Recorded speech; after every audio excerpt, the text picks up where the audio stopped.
For week 31, we discuss the adductors. We'll be starting with the Adductor Magnus. Its origin is the pubis bone and ischial tuberosity. So here we have that pubis bone, and then your ischial tuberosity will be in the back on the lateral side of that ischium here. Its insertion is the posterior femur and adductor tubercle. So we'll be on the back, more towards the medial side of that linea aspera here. And that adductor tubercle is actually going to sit directly on top of the side of this lateral femur here. So if you fall, you'll land directly on top of that adductor tubercle. And its actions. It adducts the hip. So if our starting point is our leg outward, we're going to add our leg towards the body. And then immediately rotates the hip.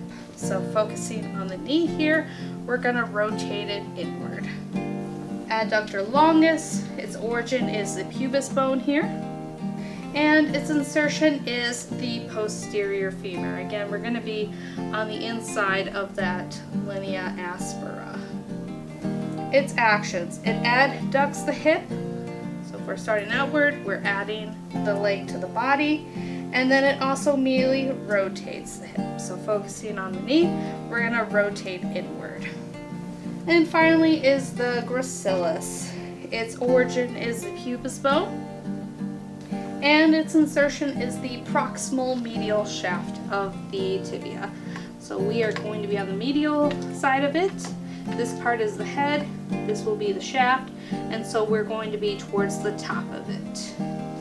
And then its actions, it adducts the hip. So if our starting point is outward, we're going to add our leg to the body. It immediately rotates the hip. So focusing on the knee, we're going to rotate inward.